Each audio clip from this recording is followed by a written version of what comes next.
चलिए सभी को good morning. Good morning. Audio video clear? एक बार कमेंट करके सभी लोग बताइएगा। हाँ जी, सभी को ऑडियो वीडियो क्लियर है? Good morning. Good morning. एक बार सेशन सभी लोग लाइक कर दें। हाँ जी, एक बार कमेंट करके बताइए सभी को ऑडियो वीडियो क्लियर है क्या?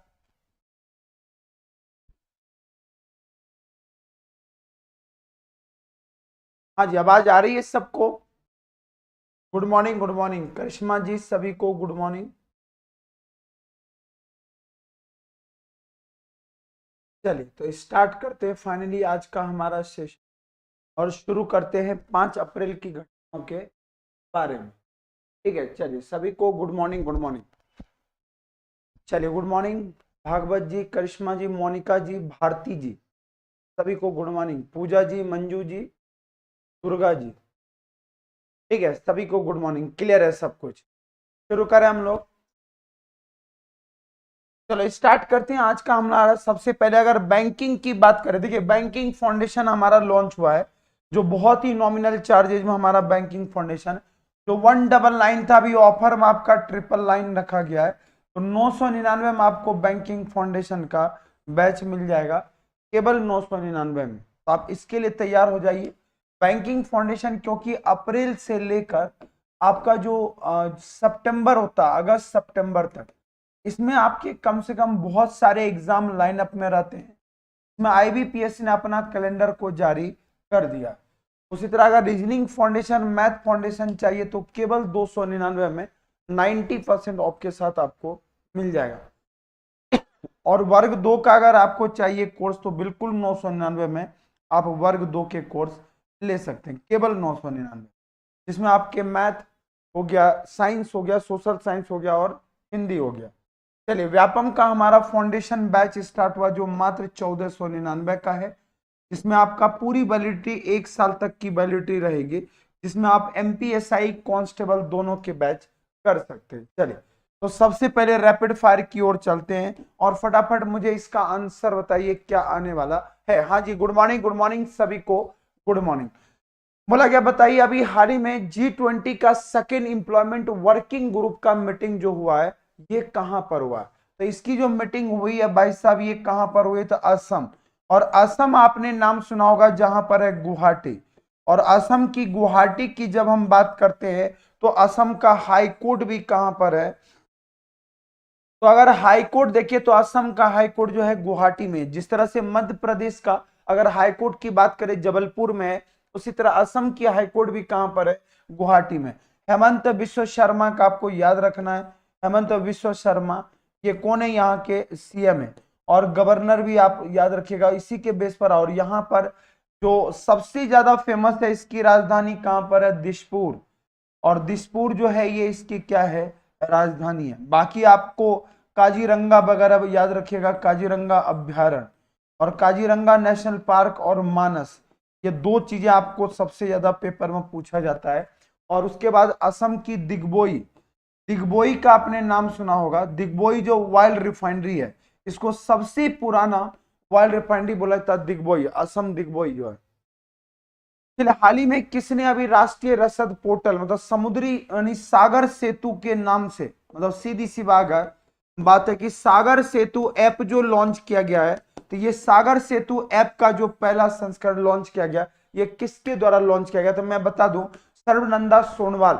और सर्वनंदा सोनवाल हमारे यहाँ के कौन है भाई साहब? तो हमारे यहाँ के आयुष मंत्रालय भी यही है।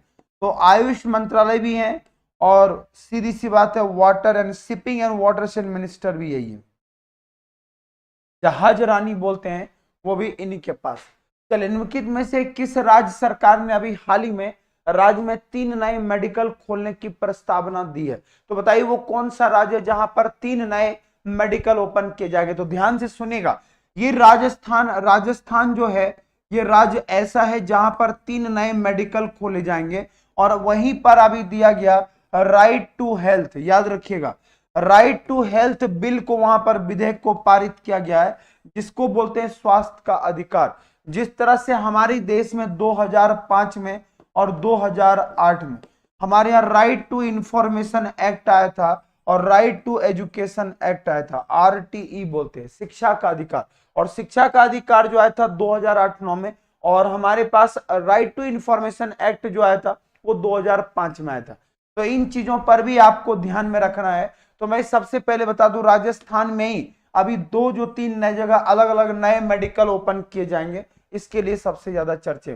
बोला निम्नलिखित में से कौन सा देश है हिंदू फोबिया बहुत खतरनाक है, हिंदू फोबिया की निंदा करने वाला प्रस्ताव को पारित किया गया है। अगर वहां पर कोई ऐसी हिंदूवादी या वहां हिंदुओं की सनातन धर्म के खिलाफ अगर कोई कुछ बोलता है तो उसको क्या किया जाएगा, पूरी तरह से पेनाल्टी तक लगाया जाएगा। तो आज इसी पर एक से एक न्यूज में आपको बताऊंगा कि ऐसा कौन सा देश है भाई साहब जहां पर पूरी तरह से मतलब इंग्लिश को अगर आप बोलते हैं तो लगभग बोला जाता है 1 लाख यूरोज आपको पेनाल्टी भरना पड़ेगा। मतलब सीधी सी बात है कि अगर आपने वहां पर इंग्लिश बोला तो आपको पेनाल्टी 1 लाख रुपए भरने पड़ेंगे, मतलब 1 लाख यूरोज का। तो इस देश के बारे में भी हम बात करेंगे कि आखिर वो कौन सा देश है जो इतना हार्ड कानून अभी बनाया। हाँ जी, सेशन को सभी लोग लाइक करते जाइएगा। तो अगला पूछा गया तो जॉर्जिया, तो जॉर्जिया जो है यहाँ पर एक हिंदू, जो इसको हम लोग बोलते हैं हिंदू फोबिया के नाम से वहां पर निंदा करने वाला एक वहां पर बिल पारित किया गया, जहां पर अगर कोई भी ऐसा कोई एक्टिविटी होता है तो उसके खिलाफ एक्शन लिया जाएगा। तो देखो अब इतना ज्यादा हिंदूवादित राष्ट्र हो गया है कि लोग बाहर तक मतलब जाके यहाँ पर बिल पारित करना पड़ रहा है।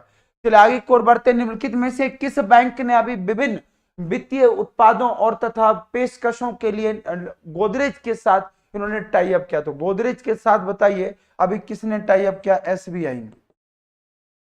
तो स्टेट बैंक ऑफ इंडिया ने गोदरेज के साथ अभी टाई अप किया हुआ है। तो गोदरेज के साथ स्ट्रेटेजिक पार्टनरशिप अभी टाई अप किया किसने? एसबीआई ने। तो मैं बता दूं एसबीआई का मुख्यालय कहां पर है भाई साहब? तो इसका हेडक्वार्टर मुंबई में। कब आई थी? तो याद रखिएगा 1 जुलाई। 1 जुलाई को ये हर साल अपना स्थापना दिवस मनाता है, और 1 जुलाई को हर साल इसको हम लोग बोलते हैं एसबीआई डे के नाम से मनाती है। तो कभी कभी आपसे पूछा जाता है कि एसबीआई डे कब मनाया जाता है, तो ये हर साल 1 तारीख को ये एसबीआई डे मनाता है। हर साल बोले तो 1 तारीख, बोले तो कौन सा? तो जुलाई के महीने के 1 तारीख को ये अपना एसबीआई डे मनाता है। और एसबीआई हमारे यहाँ की ऐसी बैंक है जिसे पब्लिक सेक्टर का सबसे बड़ा बैंक बोला था। तो एसबीआई को पब्लिक सेक्टर का सबसे बड़ा बैंक बोला जाता है। और सबसे बड़ी बैंक कौन से हैं? तो ये एसबीआई। सबसे ज्यादा ब्रांच और सबसे ज्यादा लगभग 24,000 ब्रांचेज के साथ ये ऑपरेट करती है। तो आपसे अगर कभी पूछ लिया जाए कि कितनी ब्रांच के साथ ये कार्य कर रही है, तो 24,000 ब्रांच के साथ कार्य कर रही है। और लगभग 2 लाख से ज्यादा एम्प्लॉय कहां पर हैं? तो ये स्टेट बैंक ऑफ इंडिया में कार्य कर रहे हैं। एटीएम भी भारत में सबसे ज्यादा किसका है? तो एसबीआई का है, जो 60,000 प्लस इनके एटीएम जो है भारत में कार्य कर रहे हैं। और तैरती हुई एटीएम इसने कहां पर लॉन्च किया है? तो एसबीआई ने तैरती हुई एटीएम जो लॉन्च किया है ये आपको जम्मू कश्मीर के डल लेक में इन्होंने लॉन्च किया गया था। ये आप बिल्कुल याद रखिएगा। और इसके चेयरमैन कौन है? दिनेश कुमार खरा। ये आप याद रखिएगा, दिनेश कुमार खरा जो है ये इसके कौन है? चेयरमैन। बोला गया फिनो पेमेंट बैंक ने अभी डिजिटल बैंकिंग पार्टनर के लिए किस आईपीएल टीम के साथ साझेदारी किया है? तो राजस्थान रॉयल के साथ। तो याद रखिएगा राजस्थान रॉयल के साथ इन्होंने अभी टाई अप किया है। किसने टाई अप किया भाई साहब? तो डिजिटल बैंकिंग के लिए फिनो पेमेंट बैंक। और फिनो पेमेंट बैंक का बिल्कुल आप लोग याद रखिएगा। और फिनो पेमेंट बैंक ने इसके लिए टाई अप किया था, ये बिल्कुल आप लोग ध्यान में रखिएगा। क्लियर है सबको? तो हर चीजें जो मैं आपको यहाँ पर बता रहा हूँ इसको एक बार नोट करते जाएगा, ठीक है? हाँ जी, ये मैं आपको रैपिड फायर इसलिए पढ़ा देता हूं ताकि हर चीज आपके दिमाग में सेट हो जाए, क्योंकि इस साल की आईपीएल जो होस्ट कर रहा है, तो इस साल का आईपीएल अगर हम बात करें तो टाटा जो है इसका स्पॉन्सर है। अगर आपसे पूछ लिया जाए कि प्रायोजक कौन है, तो प्रायोजक जो है भाई साहब टाटा है। तो आईपीएल का प्रायोजक टाटा है। और यहाँ पर काम बोला बैंक ऑफ महाराष्ट्र अभी हाल ही में किस शहर में अपना स्टार्टअप के लिए, ध्यान से सुनिएगा, स्टार्टअप के लिए इन्होंने अभी अपनी पहली जो ब्रांच ओपन किया गया है, तो इसे कहाँ ओपन किया गया भाई साहब? तो ये पहली जो बैंक ऑफ महाराष्ट्र इसे है कहाँ इसका मुख्यालय? तो इसका मुख्यालय है भाई साहब पुणे में। तो मैं आपको बता दूं इसका मुख्यालय पुणे में है और पुणे में ही इसने अपना स्टार्टअप ओपन किया। तो स्टार्टअप डेडिकेटेड ब्रांचेज ओपन किया गया कहां पर, पुणे में, और इसका मुख्यालय भी कहां पर है, पुणे में, बैंक ऑफ महाराष्ट्र का। हाँ जी, गुड मॉर्निंग धर्मेंद्र सिंह जी, सभी को गुड मॉर्निंग। जो लोग देख रहे हैं आप लोग फटाफट इसको सेशन को एक बार लाइक भी करते जाइएगा और साथ में कॉपी में नोट्स बनाते जाना। अगर कॉपी में नोट्स नहीं बनाओगे तो ये बाद में भी मैं आपको ये पूरा उठा के रख दूंगा, तो इसको एक बार जरूर देख लेना, ठीक है। तो ये आपका कहां पर लॉन्च किया गया, पुणे। और जहां पुणे की बात होती है यहां पर याद रखेगा CDAC, centre for development advance computing, super computer जो बनाया जाता है इसका भी मुख्यालय कहां पर है, पुणे में। तो सुपर कंप्यूटर बनाने वाली जो सबसे बड़ी ऑर्गेनाइजेशन है तो वो भी कहां पर है भाई साहब, पुणे में। चले तो आगे की ओर बढ़ते हैं। अगला बोला गया, बताइए अभी हाल ही में नासा में अपॉइंट किए गए फर्स्ट हेड जो है नासा का वो कौन है, तो अमित क्षत्रिय।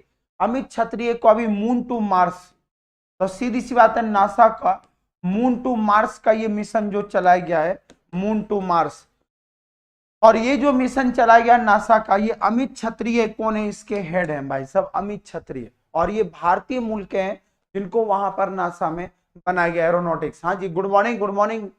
चलिए आगे की ओर बढ़े सभी लोग। अगला पूछा गया अभी हाल ही में फाउंडेशन डे जो रिजर्व बैंक ऑफ इंडिया ने मनाया है, तो बताइए अभी कितने नंबर, फर्स्ट नंबर के गवर्नर कौन थे आरबीआई के। तो मैंने कल भी आपको बहुत सारे आरबीआई के बारे में पूरा डिटेल बताया था कि reserve bank of India Bharat की कौन है भाई साहब, तो हमारे देश की ये सेंट्रल बैंक है। पहली चीज है सेंट्रल बैंक है हमारे देश की, और रिजर्व बैंक ऑफ इंडिया ने अभी फाउंडेशन डे जो मनाया 89 नंबर का, इसने अपना फाउंडेशन डे मनाया, याद रखिएगा। और ये कब मनाई है फाउंडेशन डे, तो ये 1 अप्रैल को बनाई है। तो सभी लोग कमेंट करके बताइए कि रिजर्व बैंक ऑफ इंडिया की स्थापना कब हुई थी, और अगर स्थापना रिजर्व बैंक ऑफ इंडिया की 1 अप्रैल को हुई है तो सभी लोग कमेंट में लिख के बताइए कि पहली बार रिजर्व बैंक ऑफ इंडिया का राष्ट्रीयकरण कब किया गया था। तो रिजर्व बैंक ऑफ इंडिया का राष्ट्रीयकरण कब किया गया था ये बताइएगा। हाँ जी, कंप्यूटर की क्लास क्यों नहीं लग रही है, कल ही तो नहीं लगी थी, आज से आपकी लगेगी ना रेगुलर कंप्यूटर की क्लास मोनिका जी, डेली लगेगी कंप्यूटर की क्लास, रोज लगेगी और पर डे, ठीक है। हाँ हम समझ गए कंप्यूटर की क्लास लगेगी, सब्र करिए, ठीक है। तो 1935 में इसकी स्थापना हुई थी, तो 1 जनवरी 1949 को इसको क्या किया गया था, राष्ट्रीयकरण किया गया था। तो रिजर्व बैंक ऑफ इंडिया का राष्ट्रीयकरण कब किया गया था भाई साहब, तो 1949 में। आपसे पूछा जाता है कि भारत में भाई साहब बताइए बैंकिंग रेगुलेशन एक्ट कब लाई गई थी। तो भारत में बैंकिंग रेगुलेशन अगर एक्ट आपसे पूछ लिया जाए तो यहाँ पर 1949 में हमारे यहाँ बैंकिंग रेगुलेशन एक्ट भी आई थी। भारत में बैंकिंग रेगुलेशन, बैंकिंग अधिनियम देश में कब लाया गया था, तो बैंकिंग अधिनियम हमारा 1949 में, जिस समय इसको मतलब राष्ट्रीयकरण किया जा रहा था उसी समय हमारे देश में बैंकिंग अधिनियम को पास किया गया था। तो बैंकिंग अधिनियम के बेस पर भी आप याद रखिएगा। हाँ जी बिल्कुल करेक्ट। चलिए आगे की ओर बढ़ते, और इसके जो थे ओसबोर्न स्मिथ से आप याद रखिएगा, ओसबोर्न स्मिथ।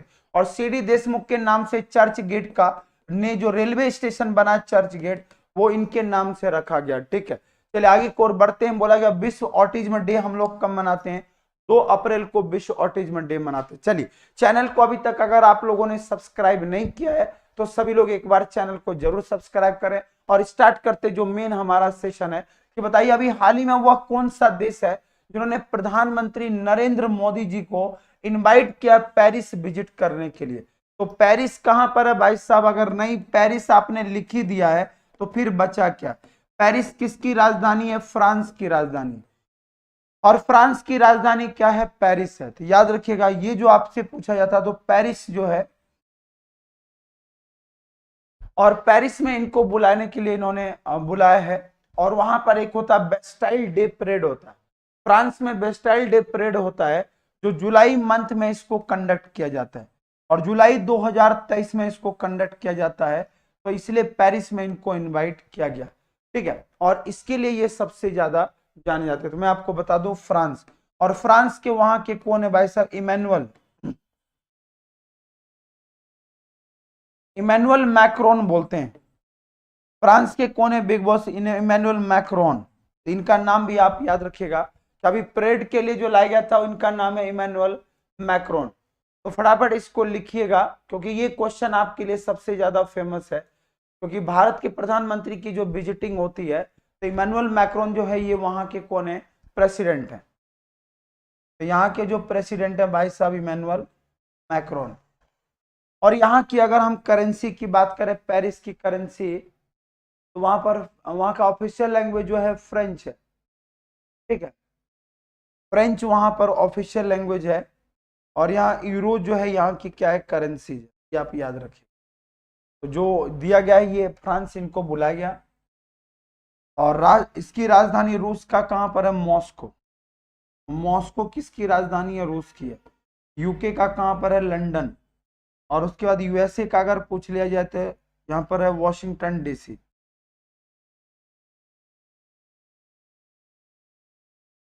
ये आप याद रखिएगा, ठीक है। चलिए, तो 2023 में आने वाले थे, तो क्यों अभी भारत को क्यों बुलाया जा रहा है, क्योंकि मैं आपको बता दूं फ्रांस जो है भारत का 9th नंबर का लार्जेस्ट जो है इन्वेस्टर है। मतलब भारत में फ्रांस के द्वारा ये 9वें नंबर का है जो सबसे बड़ा इन्वेस्टर बोला जाता है। इन्वेस्टर के सूची में, इन्वेस्टर को हम लोग निवेशक बोलते हैं, निवेशक के सूची में फ्रांस का रैंक जो है 9वें नंबर पर आता है, ठीक है। 9th नंबर पर आपका फ्रांस का नाम रहता है। क्लियर है सबको? अच्छे से इसको एक बार नोट कर लीजिएगा, फिर हम बात करते हैं, ठीक है।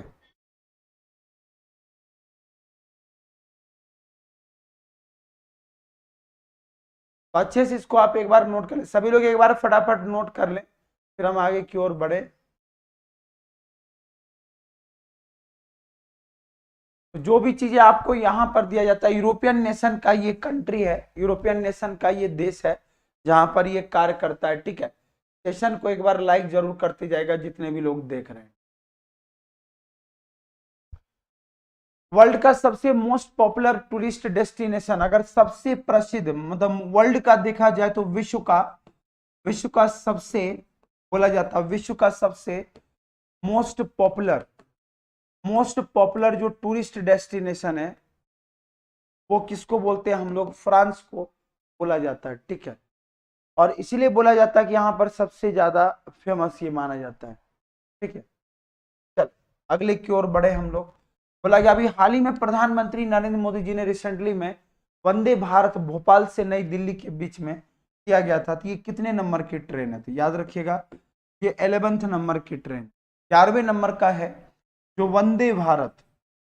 आज मैं पूरी लिस्ट बता दूंगा कि वंदे भारत 10 कौन कौन सी ट्रेनें लॉन्च हुई है। तो वंदे भारत एक्सप्रेस जो है ये भाई साहब यहाँ पर लगभग 180 किलोमीटर की पर आवर्स इसकी स्पीड है, जो बहुत ही सेमी हाई स्पीड ट्रेन के नाम से जाना जाता है, सेमी हाई स्पीड ट्रेन है। और इसे कहाँ चलाया गया, तो रानी कमलापति रेलवे स्टेशन, ध्यान से सुनिएगा, रानी कमलापति रेलवे स्टेशन कहाँ, भोपाल। रानी कमलापति रेलवे स्टेशन से इसको कहाँ, दिल्ली के बीच में चलाई जाएगी। और 11वें नंबर की ट्रेन है। तो ये हमारे देश में वंदे भारत अचानक इतना ज्यादा चर्चे में कैसे रह गया, क्योंकि वंदे भारत की जब हम लोग बात करते हैं तो ये याद रखिएगा कि वंदे भारत हमारा जो नींव है वो T18 मतलब 2018 में इसकी नींव रखी गई, जिसको ट्रेन 18 के नाम से जाना जाता था। और इसका निर्माण कहाँ किया जाता, ICF, जो आपके पास इंटीग्रल कोच फैक्ट्री है कहाँ पर, चेन्नई में। तो ICF चेन्नई में इसको डिजाइन किया जाता है, तो चेन्नई में इसको पूरी तरह से तैयार किया जाता है। तो अभी जो लॉन्च किया गया ये मध्य प्रदेश की राजधानी है भोपाल, और भोपाल से इसको लॉन्च किया गया था। अब ये टोटल जो 11वें नंबर की ट्रेन हो गई जिसे लॉन्च किया गया। अब 12वें नंबर का ट्रेन जो है अप्रैल मंथ में ही लॉन्च किया जाएगा, और इसे लॉन्च किया जाएगा पटना से रांची के बीच। तो पटना से रांची के बीच में भी इसको लॉन्च किया जाएगा, तो ये भी आप याद रखिए। तो ये जो T18 जो है आज हम वंदे भारत बोलते हैं, तो ये स्टार्ट किया जाएगा। सबसे पहला वंदे भारत जो है दिल्ली से वाराणसी के बीच में चली थी, सबसे पहली ट्रेन। और बहुत बार पेपर में ये क्वेश्चन पूछा गया कि दिल्ली से वाराणसी के बीच में सबसे पहली ट्रेन चली थी, दूसरी दिल्ली से कटरा के बीच में चली थी। तीसरी गांधीनगर गुजरात से मुंबई के बीच में चली थी। फिर उन्नाव उत्तर प्रदेश, ये हिमाचल प्रदेश से न्यू दिल्ली के बीच में। चेन्नई से मैसूर के बीच में चली थी। अब पांचवी ट्रेन। छठी ट्रेन आपका बिलासपुर से नागपुर के बीच में चला गया। उसके बाद सातवां ट्रेन आपका जो है वेस्ट बंगाल से जलपाईगुड़ी, न्यू जलपाईगुड़ी से कहा हावड़ा हावड़ा। और वंदे भारत एक्सप्रेस सिकंदराबाद से कहा विशाखापट्टनम आंध्र प्रदेश। और 9th नंबर का मुंबई से सोलापुर। और फिर वंदे भारत महाराष्ट्र से कहां पर, नगर शिरडी। शिरडी मतलब सीधी बात है मुंबई से शिरडी भी चलाई गई थी। ये आप याद रखिएगा। टोटल हमने 10 ट्रेन की पूरी सूची दे दी। और ये 10 ट्रेन कहां कहां किसके बीच में चली थी, ये आपके पेपर में कभी कभी क्वेश्चन जाते हैं। क्लियर है सबको? तो सेशन को सभी लोग एक बार लाइक करते जाएगा जितने भी लोग देख रहे हैं, ठीक है। गुड मॉर्निंग सभी को, गुड मॉर्निंग। सेशन को फटाफट लाइक करें और एक एक करके मैं आपको इसके बारे में पूरा डिटेल बता दूंगा। बोला कि अभी एराविकुलम नेशनल पार्क में फर्नेरियम है, जिसमें हाल ही में फर्न की बावन इसमें लगाई गई। तो एराविकुलम राष्ट्रीय उद्यान किस राज्य में? तो सबसे पहले ये पूछा जाता है एराविकुलम राष्ट्रीय उद्यान। एराविकुलम जो राष्ट्रीय उद्यान है ये किस राज्य में है, तो ये आपको पता होना चाहिए। तो मुझे बताइए किस राज्य में एराविकुलम जो राष्ट्रीय उद्यान है ये किस राज्य में है? अगर आपसे पूछ लिया जाए तो भाई साहब ये केरल में है। याद रखना एराविकुलम कहां पर है, तो केरल में। एराविकुलम केरल में है। और एक साइलेंट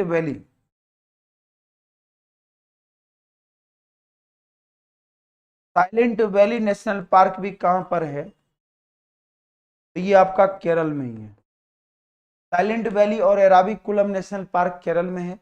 और जब हम केरल की बात करते हैं तो तिरुवनंतपुरम का आपने नाम सुना ही है। तिरुवनंतपुरम इसका हेडक्वार्टर है। और सीएम यहाँ के हैं पिनाराई विजयन। और यहाँ पर अगर गवर्नर की बात करें आरिफ मोहम्मद खान। ये यहाँ के कौन है, गवर्नर है।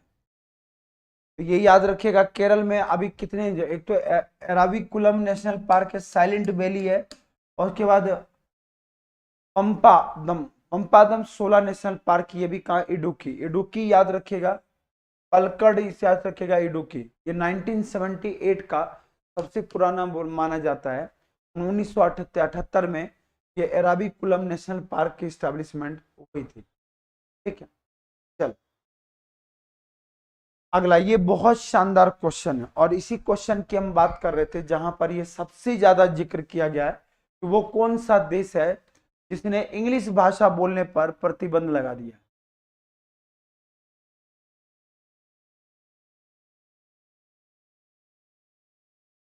बहुत खतरनाक देश है भाई साहब, खतरनाक।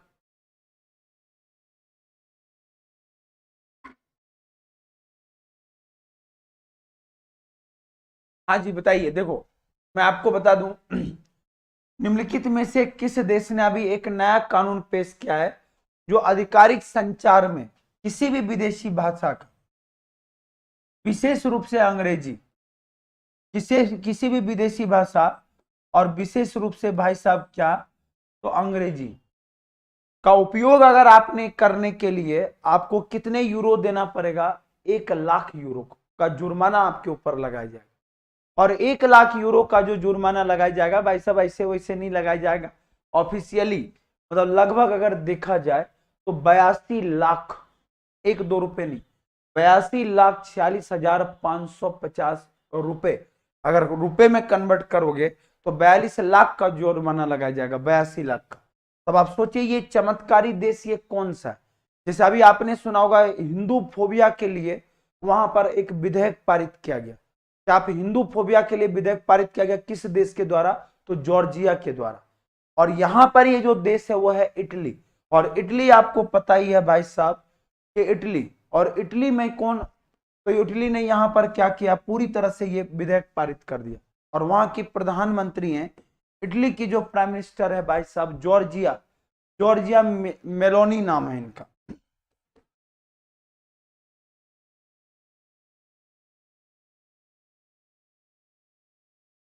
जॉर्जिया मेलोनी, इन्होंने बोला कि अंग्रेजी अगर बोलते पाए गए तो आपके ऊपर पेनाल्टी लगा दिया जाए।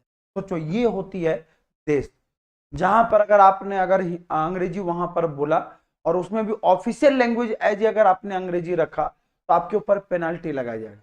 अब आप सोचो, क्या हमारे देश में ऐसा होता है कि हमें अगर किसी के बात भी करनी हो तो लोग स्पेशल अंग्रेजी सीखते हैं और अंग्रेजी सीखने के बाद वो काम करते हैं, जबकि क्या होता है कि उस देश में तो अंग्रेजी के ऊपर ही प्रतिबंध लगा दिया, क्योंकि सबसे ज्यादा देशों में अगर भ्रमण करने वाला है तो वो इंग्लिश है। तो इटली में ये कानून बन चुका है। इटली की राजधानी कहां पर है भाई साहब? रोम। इटली की राजधानी है रोम और यही है प्राइम मिनिस्टर, और इन प्राइम मिनिस्टर का नाम है भाई साहब, बहुत फेमस है, जिनका नाम है जॉर्जिया मेलोवी। और इंग्लिश के ऊपर इन्होंने पूरी तरह से प्रतिबंध लगा दिया। और हमारे यहाँ मूवी बनती है इंग्लिश विंग्लिश, और हम लोग क्या करते हैं, इंग्लिश विंग्लिश मूवी बना के खुश हो जाते हैं। खिचड़ी बना बना के ना तो शुद्ध रूप से हिंदी बोल पा रहे, ना शुद्ध रूप से अंग्रेजी बोल पा रहे, और जिसको भी हम बोले सबको धुएं उड़ा देते। ठीक है, तो पहली चीजें जब आप बोलते हो तो हिंदी अंग्रेजी पूरी तरह से सॉलिड होना जरूरी है। चलिए आगे की ओर बढ़ते। राज्य प्रबंधन और संसाधन के उप सचिव के रूप में किसे नियुक्त किया? तो भाई साहब, ये भारत की बात नहीं हो रही है, ये यूएसए की बात हो रही है। और यूएसए में मैनेजमेंट, दूसरा रिसोर्स और राज्य रिसोर्स और मैनेजमेंट, ये तीनों के लिए किसको बनाया गया था? रिचर्ड वर्मा। तो रिचर्ड वर्मा को अभी क्या बनाया गया वहां का? ये बनाया गया रिचर्ड वर्मा। अजय बांगा कौन है भाई साहब? तो विश्व बैंक के प्रेसिडेंट, विश्व बैंक के, ये याद रखिए, अजय बांगा। तो अजय बांगा जो है ये कहाँ के हैं? विश्व बैंक के हैं। और इनको अभी अपॉइंट किया गया किसका? तो अमेरिका में जो होता है डिप्टी सेक्रेटरी बनाया गया, डिप्टी सेक्रेटरी इनको बनाया गया है। क्लियर है सबको? हाँ जी। सेशन को लाइक करते जाएगा जितने भी लोग देख रहे हैं, तभी तो हमने बोला कि आपके पास इंडिया में अगर आप बोलिएगा तो हर 2 मिनट पर आपकी भाषाएं चेंज हो जाती है, इसलिए भारत में हम कुछ बोल ही नहीं पाते। तो सबसे पहले पहली महिला प्रेसिडेंट जो अभी इंडस एंटरप्राइजेस का बना, एंटरप्रेन्योर का, वो राजस्थान की बनी है सीनू जानवर, सीनू जावर। सीनू जावर जो है ये बनी है कहाँ के प्रेसिडेंट बनी है? किसके? तो इंडस एंटरप्राइजेस की बनी। बोला हेड ऑफ नासा भी बनाया गया, मून से मार्स के बीच में अमित क्षेत्रीय को बनाया गया। और नासा कब आई थी? 1958 में आई थी। फर्स्ट बोला गया भाई साहब assistant loco, police assistant chief जो बनाया गया, मनमीत कॉलिन को बनाया गया। उसके बाद पहली महिला ऑफिसर फाइटर जो आईएसएफ का बनाया गया, शैलजा नामी को बनाया गया। और अरुण सुब्रमण्यम, ये अमेरिकन कोर्ट, न्यूयॉर्क कोर्ट के ये कौन बने? जज बने, और इनका नाम है अरुण सुब्रमण्यम। और प्रेसिडेंट ऑफ वर्ल्ड बैंक के कौन है भाई साहब? तो अजय बांगा। ये आप जरूर याद रखिएगा। चलिए आगे की ओर बढ़ते हैं, इसका आंसर बताइए। ये भी बहुत शानदार क्वेश्चन है। भारतीय रिजर्व बैंक के द्वारा कार्यकारी निदेशक, जिसको ईडी बोलते हैं, इन्फोर्समेंट डायरेक्टरी, ईडी के रूप में किसे नियुक्त किया गया है? जो उपभोक्ता, शिक्षा और संरक्षण सहित 4 विभागों को देखेगा। तो भाई साहब इनको कितने विभाग दिए गए? तो 4 विभाग दिए गए, जिसमें एक इनका है एजुकेशन, दूसरा इनका है संरक्षण, और इस तरह से 4 इन्होंने लिया है। तो अभी बताइए बनाया किसको गया कि ये हमारे लिए सबसे ज्यादा इंपॉर्टेंट?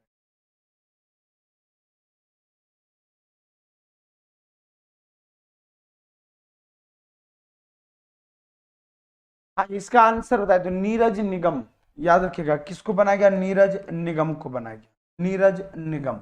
इसके बारे में नोट जरूर कर लीजिएगा। तो मैं आपको बता दूं कि रिजर्व बैंक ऑफ इंडिया के सबसे टॉप पर होते हैं गवर्नर, और गवर्नर अभी कौन है भाई साहब? तो 25वें नंबर के गवर्नर हैं शक्तिकांत दास। शक्तिकांत दास जो है ये 25वें नंबर के गवर्नर हैं। उसके बाद यहाँ पर डिप्टी गवर्नर की अगर मैं बात करूं, यहाँ पर डिप्टी गवर्नर होते हैं 4 4 जो है, इसमें नंबर ऑफ मेंबर 4 होते हैं। और अगर हम आरबीआई की बात करें तो आरबीआई को अभी हमने जस्ट बोला था 1 अप्रैल 1935, याद रखना, बहुत बार पेपर में पूछा। और 1934 में रिजर्व बैंक ऑफ इंडिया का क्या आया, एक्ट आया था, कानून। उसके बाद 1949 में 1 जनवरी को, आधा मत लिखना, 1949 को इसे क्या किया गया भाई साहब, राष्ट्रीयकरण किया गया। और राष्ट्रीयकरण कब किया गया, 1 जनवरी को किया गया 1949 को। रिजर्व बैंक ऑफ इंडिया का राष्ट्रीयकरण 1 जनवरी 1949 को किया गया। उसके बाद इसका इनिशियल हेडक्वार्टर पहले कहाँ था, तो अभी कहाँ पर है, मुंबई, ये याद रखिए। और उससे भी ज्यादा फेमस है कि चर्च गेट रेलवे स्टेशन का नाम बदलकर जो आरबीआई के गवर्नर थे सीडी देशमुख, उनके नाम से रखा गया, देशमुख। सारी पहल पर काम कौन करती है, आरबीआई का। आरबीआई के बारे में आप पूरा याद रखिएगा। निगम दास को ये बनाया गया अभी इन्फोर्समेंट, और ये कहाँ पर है, तो भोपाल रीजन में। तो इनको जो दिया गया भोपाल रीजन में ही रखा गया और इसी के बेस पर ये कार्य करते हैं। चलिए, तो आपको फटाफट एक बार इसको नोट कर लीजिएगा सभी लोग, क्योंकि ये क्वेश्चन हमने जो दिया है ये बहुत ही यूनिक, और आपको रिवीजन में ये सारी चीजें आपके पास होनी चाहिए। ठीक है, क्लियर है सबको। तो आपसे बोला गया एमडी और सीईओ एक्सिस सिक्योरिटी के कौन है, प्रणव हरिदास। और अभी न्यू डेवलपमेंट बैंक की प्रेसिडेंट अभी कौन बनी है, डेलिमा रोसेफ। और ये फॉर्मल ब्राजील के प्रेसिडेंट थे डेलिमा रोसेफ, और ये अभी किसकी बनी है, एनडीबी की बनी है। तो एनडीबी की जो बनी है वो कौन बनी है, डेलिमा रोसेफ। और एमडी और सीईओ अभी यूको बैंक के कौन है, अश्वनी कुमार है। अश्वनी कुमार को यूको बैंक के एमडी और सीईओ बनाया गया। पीएफआरडीए के कौन है भाई साहब, दीपक मोहंती। और एलआईसी के कौन है, कल्वेश पांडे और एम जगन्नाथ। ये एमडी हैं, ये सारे एमडी बने हैं और उन्हीं की हम लोग बात कर रहे हैं, एमडी का। चलो इसी के बाद पर हम आगे की ओर बढ़ते हैं। अगला बताइएगा, अभी बोला गया कौन सा कंट्री है, मतलब कौन सा देश है जिसने अभी हाल ही में सक्सेसफुली ओपेक 13 जो है ये लॉन्च किया गया है स्पेस में। और याद रखिएगा ये लॉन्च किया गया किसके लिए, तो खास करके भाई साहब इनका मेन पर्पस है भाई साहब की पामाचिम सैटेलाइट जो लॉन्च किया गया, और ये सिक्योरिटी के लिए, सुरक्षा के लिए देश रात दिन एक कर दी, और इसी सिक्योरिटी के लिए ये पूरा कार्य करती है। ठीक है, क्लियर है। तो ये कौन सा देश है, इजराइल। हाँ जी पूजा जी, बहुत शानदार। आयुष जी बिल्कुल करेक्ट है, ये है आपका इजराइल। तो इजराइल ने अभी क्या किया है, इसने अभी ओपेक लॉन्च किया गया इजराइल के द्वारा। हाँ जी, तो आप एक बार जरूर याद रखिएगा।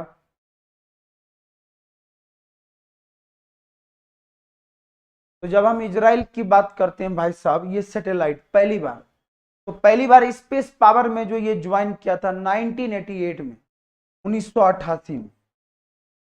1988 में इजराइल जो है ये पहली बार इसको ज्वाइन किया गया था।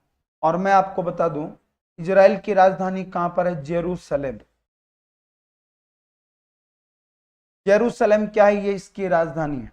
अगर इजराइल की बात करें तो एकदम छोटा सा देश है, और छोटा सा देश है और पूरे वर्ल्ड पर अभी राज करता है। इतना फास्ट डिसीजन मेकिंग होता है कि वहां के आम नागरिक को भी सेना में भर्ती होना जरूरी है।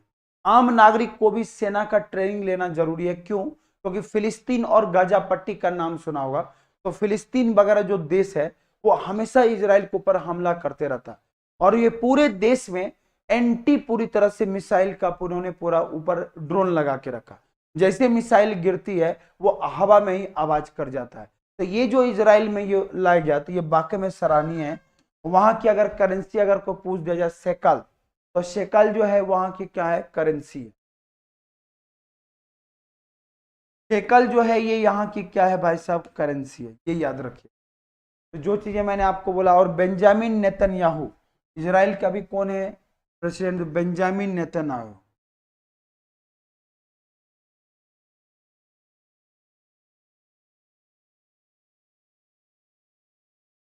मोदी जी का ये परम भक्त हैं। ठीक है, और इसी ने अपना सैटेलाइट यहाँ पर लॉन्च किया है। तो अगले की ओर बढ़ते हैं। बोला अभी हाल ही में विज्ञान भवन नई दिल्ली में केंद्रीय जांच ब्यूरो मतलब CBI, central bureau of investigation, अभी इन्होंने अपनी डायमंड जुबली मनाई है। कौन सी मनाई है, डायमंड जुबली। और डायमंड जुबली जब ये मना रही है तो आपको इतना पता होना चाहिए कि डायमंड जुबली जो सेलिब्रेट किया जा रहा है, ये उद्घाटन किसके द्वारा किया गया? तो मोदी जी के द्वारा किया गया, सीबीआई का उद्घाटन। सीबीआई का जो उद्घाटन किया गया वहां पर गोल्डन जुबली होने के बाद, तो ये जो दिया गया है तो प्राइम मिनिस्टर जी के द्वारा बनाया गया है। तो लगभग बोला था कि पहली बार Delhi special police establishment act, तो सीधी सी बात है उस समय क्या था, कोई अलग से सीबीआई बनाया नहीं गया था। तो मैं आपको इसका पूरा बैकग्राउंड भी बताऊंगा कि आखिर ये काम कैसे करती है। तो जब भी हम सीबीआई की बात करते हैं, सेशन को सभी लोग एक बार लाइक कर दिएगा जितने भी लोग देख रहे हैं। तो सबसे पहले मैं बता दूं कि पहली बार इसकी स्टैब्लिशमेंट होती है 1 अप्रैल 1963 को, मतलब सीधी सी बात है 1 अप्रैल 1963 को हमारे यहाँ इसकी क्या होती है, स्थापना होती है। ठीक है, क्लियर है सबको? और उसके बाद स्थापना के बाद एक्चुअल में देखा जाए तो दिल्ली स्पेशल जो यहाँ पर पुलिस एस्टेब्लिशमेंट एक्ट बना था, दिल्ली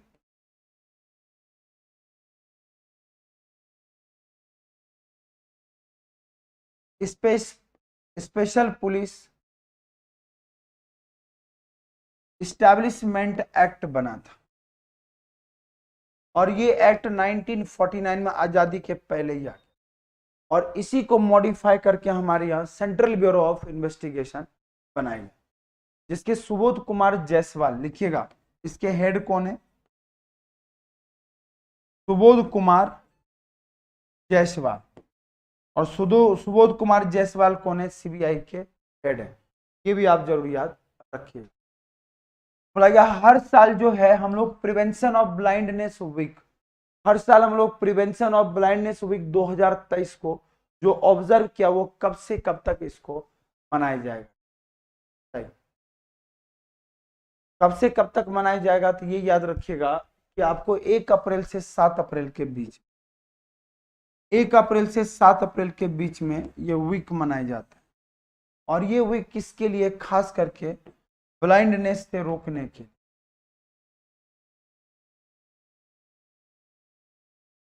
ब्लाइंडनेस से रोकने के लिए इसको बनाया गया है। ये आप याद रखिए, जो चीजें हमने आपको यहाँ पर बताया है तो आप अच्छे से नोट कर लीजिएगा। ठीक है, तो हर चीजें मैंने आपको यहाँ पर बताते क्यों जा रहा हूं, ताकि इन चीजों को आप अच्छे से रिप्रेजेंट कर सको। क्लियर है सबको? हाँ जी।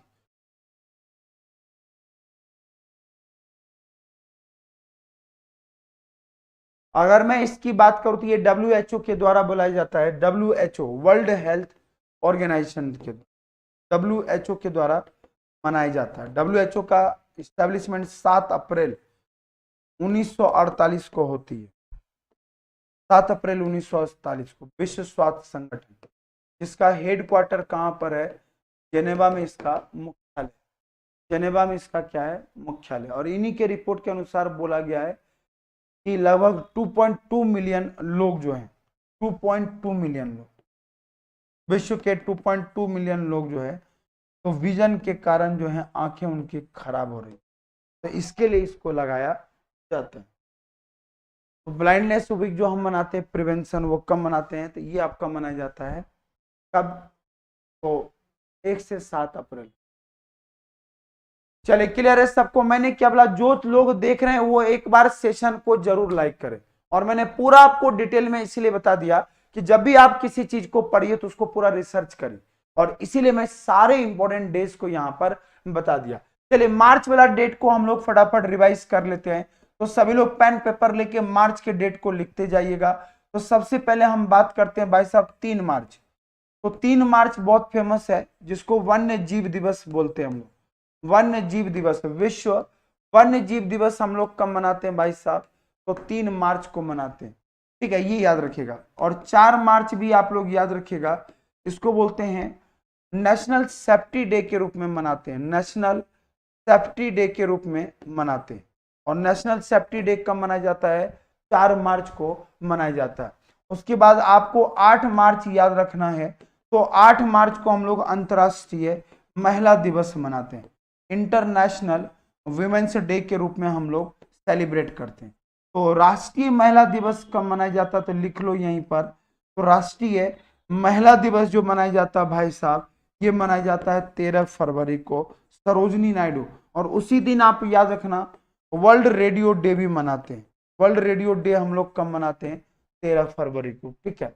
उसके बाद हम बात करते हैं 17 मार्च। 17 मार्च याद रखिएगा वर्ल्ड स्लीपिंग डे होता है। वर्ल्ड स्लीपिंग डे, दबा दबा के बस सोते जाओ। आप लोग कितने घंटे सोते हैं कमेंट कर सकते हैं। हाँ जी, सभी लोग मुझे बताइए कि आप लोग नॉर्मली घर पर कितने घंटे सोते हैं, एक बार कमेंट करके बताइए, तब मैं बताऊंगा कि सिलेक्शन हमारा कितने दिन में होगा।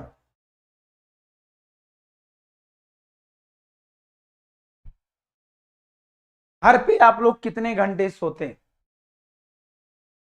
चलो तब तक बताओ, मैं लिखते जा रहा हूं। 20 मार्च को हम लोग क्या मनाते हैं भाई साहब? वर्ल्ड स्पैरो डे मनाते हैं। विश्व गोरैया दिवस कब मनाया जाता है? 20 मार्च को। चलेगी 6 घंटे तक, ओके।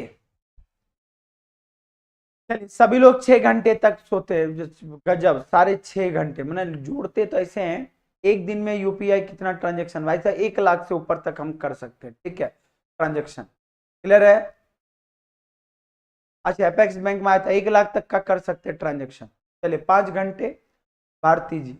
चलिए सभी लोग 8 घंटे, बाप रे इतना खतरनाक कौन सोता 8 घंटे 6 घंटे। चलो अच्छी बात है, 6 घंटे तो फिर भी कंसिडरेबल है, लेकिन कोई बात नहीं है। के बाद आप लोग याद रखिएगा 23 मार्च शहीद दिवस मना। ये जस्ट मैंने आपको एक रैपिड फायर चला दिया कि आपके दिमाग में ये पूरा बैठ जाए, ठीक है। क्लियर है सबको? सेशन को सभी लोग लाइक करिएगा। सबसे ज्यादा सौम्या जी आप सोते हैं, 4 डाले हमने, आपने तो लिखा ही नहीं। अच्छा, हम कितने देर सोते हैं? हमारी सोने की तो ऐसी स्थिति है कि 3-4 घंटे भी सो जाए तो काफी है। हाँ जी बिल्कुल करेक्ट है। तो हमने क्या बोला कि देखो, सोने का मतलब ये होता है कि आपकी प्रॉपर नींद होनी चाहिए। तो हम तो 3-4 घंटे, 4-4.5 घंटे में हम लोग उठ उठ के बैठ जाते हैं, ठीक है। चलिए good morning Rita ji, late हो गए हम, कोई बात नहीं। तो हमने बोला मार्च का सारा डेट आप याद रखिएगा, क्योंकि डेट आपके मार्च का पूछा जाता है, और ये सारी चीजों पर आपको ध्यान रखना। और 14 मार्च को भी हम लोग पाई डे के रूप में मनाते हैं। पाई डे, मैथमेटिक्स डे हम लोग कब मनाते हैं? तो चार्ट। सर कितने घंटे सोना चाहिए, कितने घंटे सोना? देखो सोने के लिए आपका बोला जाता है कि अगर इंसान 4 से 6 घंटे अगर प्रॉपर, वो भी मोबाइल लेके नहीं सोना। आपने देखा होगा कितने जादूगर लोग होते हैं कि वो हाथ में मोबाइल लेके सोते हैं, और कब उनको नींद आ जाती है ये पता भी नहीं चलता। वो सोते थोड़े कि सोने का वो रिसर्च कर रहे होते हैं। लाइट बंद है लेकिन मोबाइल चलाई जा रहे, बगल वाले का रील हम लोग देखते जाते। और यही कारण होता है कि आपके पास जो नींद जो होती है वो बहुत खराब होती है। बोला जाता है मोबाइल कभी चलाते चलाते आपको सोना नहीं चाहिए, लेकिन हम ठहरे भारतीय, मोबाइल हम चलाते थोड़े वहां बदला लेते हैं, और कभी कभी तो चलाते चलाते हाथ से फेंका जाता है, और सुबह उठो तो रात भर वीडियो चलते रहता है। ऐसी स्थिति होती है, ठीक है। तो इसीलिए आपके पास ये सारी चीजें याद रखना, तो ये आपको बिल्कुल ध्यान में रखना। क्लियर है सबको? इसे तो मैंने बोला कि आपको जो चीजें हम लोग पढ़ रहे हैं ना, बस उसको आप ध्यान से करो, और सुबह उठ के उसका रिवाइज किया करो। जितना अच्छे से रिवाइज करोगे उतना अच्छे से दिमाग में आपका सेट हो जाएगा, ठीक है। तो आजकल मोबाइल, हमें पहले बचपन में मम्मी लोरी गा के सुनाती थी, और आज हम मोबाइल का रील गा गा के सो के सोते हैं, ये हमारा रहता है। हाँ, मोबाइल बिना नींद नहीं आती। हाँ, तभी तो हमने बोला कि हम लोग तो इतने खतरनाक लोग हैं कि मोबाइल बिना सच में आपको नींद नहीं आएगी। चलिए, तो गवर्नर मैंने बता ही दिया, ओ स्मिथ इसके गवर्नर थे। तो जो हमने आज ये कराया है, सभी लोग एक बार सेशन को जरूर लाइक कर दीजिएगा, और भूलिएगा मत कि 1 अप्रैल 1935 को आरबीआई का इस्टेब्लिशमेंट हुआ था। और अगर आपने अभी तक बैंक की बैच नहीं ज्वाइन किया है, और वाकई में चाहते हैं कि सर हम बैंक निकालना चाहते हैं, तो ये आपका फीस हमने और सस्ती कर दी है, 999 में कर दिया है ऑनलाइन। बहुत सारे बच्चों का डिमांड था कि सर बहुत महंगी फी है तो हम नहीं खरीद पा रहे, तो ऑनलाइन हमने इसको और सस्ती कर दी। 999 में हमारा बैंक का जो है बहुत ही बैच आते हैं, ठीक है। हाँ,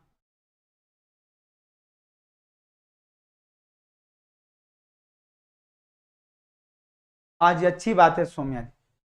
उसके बाद अगर हम बात करें रीजनिंग फाउंडेशन और मैथ फाउंडेशन आपका 299 में है, और वर्ग 2 के हमारे 9999 में आपके पास अवेलेबल है, तो ये भी आप ले सकते हैं। उसके बाद हम व्यापम की बात करें तो 1499 में आपका बैच है 10 तारीख से 10 अगर हम बात करें 10 अप्रैल से अपनी न्यू बैच भी स्टार्ट हो रही है, तो बिल्कुल आप लोग यहाँ पर जुड़ सकते, ठीक है। चलिए, तो आज का सेशन कैसा रहा बिल्कुल बताइएगा, इसी तरह बिंदास आप लोग रहिए और इसी के बेस पर लेके चलते हैं। बहुत बहुत धन्यवाद पूजा जी। आज साइड में हट गया, हाँ बिल्कुल, आज आपका वर्ग 2 के नोट्स मैं आपको बता दूं प्रदीप सर लेके आ रहे हैं आज रात। ध्यान से सुनिएगा, एक चीज मैं आपको पूरा बता दूं कि अभी आपने देखा होगा यूट्यूब के इतिहास में ये शायद पहली बार ही होने जा रहा है, और पहली बार इसलिए होने जा रहा है कि आपके जो है संविदा वर्ग 2 के जो है नोट्स, लगभग हमारा टारगेट है 1 लाख नोट्स आपको डिस्ट्रीब्यूट किए जाएंगे, और प्रदीप सर के द्वारा आज रात 9 बजे। तो आज रात 9 बजे बिल्कुल देखना, 1 लाख नोट्स कहते हैं, 1 लाख तक लोगों को पहुंचाया जाएगा। जितने भी लोग संविदा के हैं सारे सब्जेक्ट का पेडागोजी दिया जाएगा, और आज रात 9 बजे आप लोग लाइव जरूर रहेगा जिनका भी वर्ग 2 का पेपर है। तो आज रात इतिहास में पहली बार ऐसा होगा जो ऐसी चीजों को हम लोग प्रमोट कर रहे हैं जो फ्री, मतलब बोले तो बच्चे कम से कम घर में बैठ के उसको पढ़ सके, ठीक है। तो तैयार रहेगा। जय हिंद, जय भारत, धन्यवाद। सेशन को सभी लोग एक बार लाइक कर दीजिएगा जाते जाते, ठीक है।